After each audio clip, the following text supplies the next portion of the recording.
थेट जाऊयात. मनोज जरांगे पाटील बोलतात. काँग्रेसच्या मोर्चाने 10 तारखेचं समजून घ्यावं. तुमच्या मोर्चानंतर, तुमच्या आंदोलनानंतर आता धनगर आणि बंजारा समाजही रस्त्यावर उतरलेला आहे आरक्षणासाठी. तुम्हाला माहिती आहे तिकडे नांदेडमध्ये आज एक असा मोर्चा आहे आदिवासी समाजात. ते म्हणतात आमच्यात कोणालाच समाविष्ट करू नका, आम्हाला आमचं वेगळे ठेवा. त्यांना भीती वाटते की त्यांच्यातही आता हे बंजारा किंवा धनगरी लोक घुसतील म्हणून. मी मागेही एकदा सांगितलं होतं बघा की धनगर बांधव असतील, आदिवासी बांधव असतील, बंजारा बांधव असतील, यांनी आता एकदा एकत्र बसणं गरजेचं आहे. एकमेकाचे गैरसमज काढणं गरजेचं आहे. जर बंजारा समाजाच्या नोंदी आहेत तर बंजारा समाजाला आरक्षण मिळालं पाहिजे. त्यामुळे त्यांनी बसून एकदा तोडगा काढायचा प्रयत्न केला पाहिजे. या मताचे आपण आहेत. परंतु ही आरक्षणाची लढाई जे सत्य आहे ते सत्य मिळणारच आहे, 100% मिळणार. वडेट्टीवार असं म्हणाले की 350 जाती आहेत, त्याला एकदा बुडवूनच टाक, त्याला संपून टाक, असं ते तुमच्याकडे तुमचं नाव घेऊन बोलले की सगळं महायुती तुम्हालाच पाहिजे, हे पाहिजे, सगळं पाहिजे, त्याला संपूर्णच टाक म्हणे. नाही, वडंटीवार साहेब आहेत ना, खरं तर ओबीसीच्या 374 ज्या जाती म्हणतायत ना, ते खऱ्या ओबीसीच्या जाती संपवल्याच आहेत त्यांनी. आणि याच्यावरती चिंतन करा ओबीसी गरिबांनी की 374 जाती संपवल्या खऱ्या कुणी.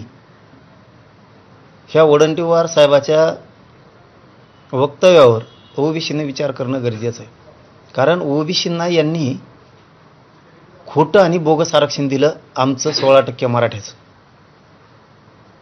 हे समजून घेणं गरजेचं आहे. खरा घात ओबीसींचा केला असेल तर यावल्याच्या अलिबाबांनी आणि हे काँग्रेसचे वडंटीवार साहेब किंवा त्यांचे कोण कोण लीडर होते पूर्वीचे त्यांनी मराठ्याचं आरक्षण त्याला माहीत होतं ना. 14% आरक्षण हे मंडल कमिशननं ओबीसीला दिलं. हे आपलं पक्के रजिस्ट्री झाली. आता मग 16% आरक्षण हे मराठ्याचं आहे, हे मराठ्याच्या नावावरती आहे, हे माहीत असताना सुद्धा दिलं. याचा अर्थ ओबीसीची खरी फसवणूक आणि वाटोळं जर उद्ध्वस्त कोणी केलं असेल तर ओबीसीच्या नेत्यानंच ओबीसीला उद्ध्वस्त केलं. कारण आमचं आरक्षण आम्हाला 16% माघारी मिळणार आहे. हो, ज्यांनी दिलं त्यांचा उपकार नाही आणला. ज्यांनी दिलं आमचं तर दिलं, हो, आमचं तर वाटोळंच केलं देणारांनी.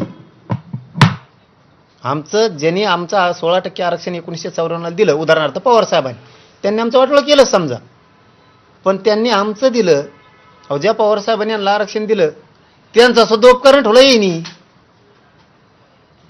वडेट्टीवार असं म्हणतात ही सत्तेची दादागिरी आहे आणि एकाच समाजाला एवढं कसं द्यायचं. आणि शिवाय त्यांनी असं म्हटलंय द्यायचंच असेल तर तुमच्या हातामध्ये बंदूक आणि तलवारी द्या आणि छाटून टाका आमच्या सगळ्यांची मुलगी. ती प्रयोग त्यांना करायचा. येवल्यावल्याचे शब्द आहेत ते परळीच्या टोळीनं घेतलेत आणि आता नवीन एक भिडू भेटलाय त्यांना. वडंटीवार साहेब यांच्या तोंडून ते फक्त ओढून घेतात. कारण ती तलवारीची, दांड्याची, कोयत्याची, शेरो शायरीतून तलवारीची, आणखीन त्या बंदुकीची भाषा ही त्यांची आहे. त्यांना ती जातीय दंगली घडवून आणायच्यात, ही त्यांचा प्रयोग आहे. आम्ही तसे असतो तर गोरगरिबाला आम्ही आमच्या इतकंच सांभाळतो, जीव लावतो, गोरगरीब ओबीसीला सुद्धा. आणि ओबीसीला आमच्याबद्दल थोडाही धाक नाही. कारण आम्ही उलट्या काळजाचे नाही आहेत. हे राजकीय स्वार्थासाठी ओबीसी त्यांनी डावावर लावला आहे. इतक्या उलट्या काळजाचे ते हे जातीचे नेते, सध्या स्वयंघोषित स्वतःला ओबीसीचे नेते म्हणते ते, त्यांनी स्वतःच ओबीसी संपवण्याचा ठरवलेला आहे. एक व्हिडिओ व्हायरल झालेला आहे धाराशिव जिल्ह्यातला की एवढ्यात 2 जण वाहून जातात, वाहन जाते, तर त्यावेळेस त्यांना असं म्हणलं जातं की अरे यांना वाचू नका, सोडून द्या. काय वाक्य काहीतरी वंजाऱ्याचे आहेत असं काहीतरी शब्द काहीतरी म्हणून कसं जमायचं पक्क माहीत पाहिजे.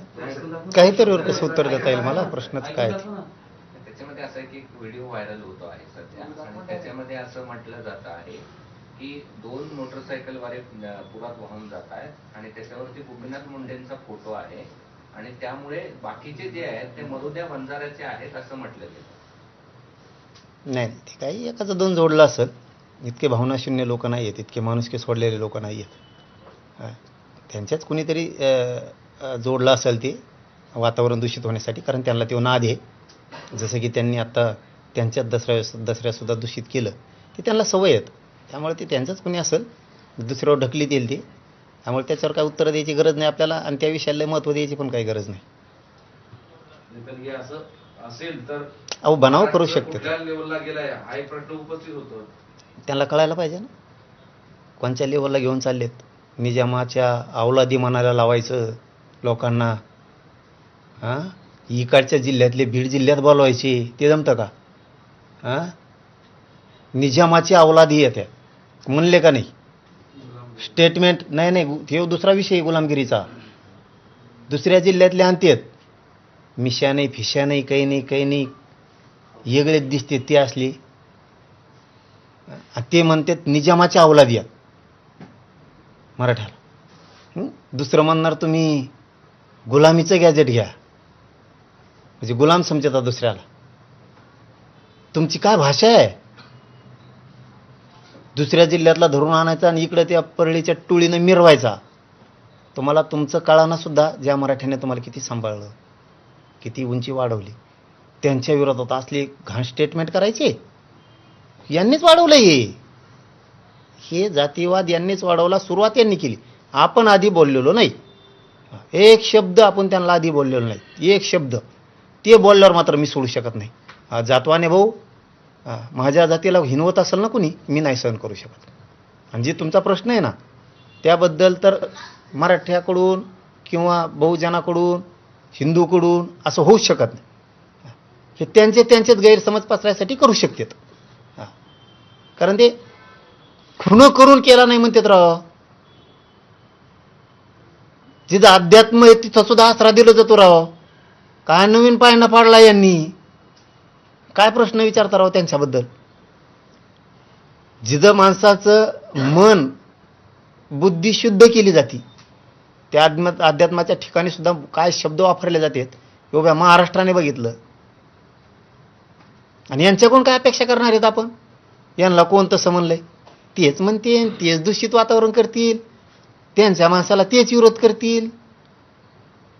दुसऱ्याचं वरबडून खायची सवय लागलेली. जाऊ द्या, त्या विषयाचं काय, ते असं महत्त्व द्यायची गरज नाही आपल्याला. तसल्या विषयाला भरपूर विषय आहेत, शेतकऱ्याचे आहेत. इथं मरणाच्या संकटात सापडले सगळे. हे हाल चालू आहेत मरणाच्या शेतकऱ्यांचे.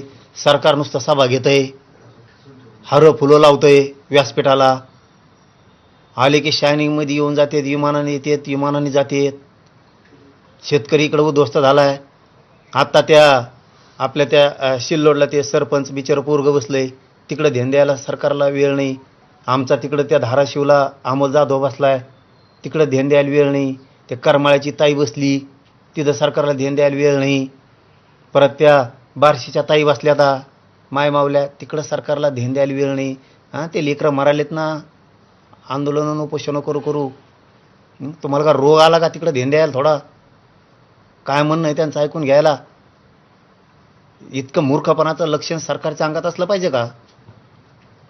पण लोकांनी सुद्धा उगाच विनाकारण शक्ती पण व्हायला घालू नये. आत्ता शेतकऱ्याची लढाई मोठी उभा राहणार आहे. उगाच उपोषणं करा आणि हे करा, आत्ता शक्ती व्हायला घालायला नाही पाहिजे. एकजुटीनं शेतकऱ्यांना न्याय मिळत. उगाच इकडे एक जण बसला, तिकडं दुसरा जण बसला, तिकडं तिसरा जण बसला, हे करण्यापेक्षा सगळ्यांनी थांबलं पाहिजे आणि एक जीवानं एका ताकदीनं लढा शेतकऱ्याला न्याय मिळण्यासाठी लढला पाहिजे. कुणीही उगाच शक्ती व्हायला घालू नये.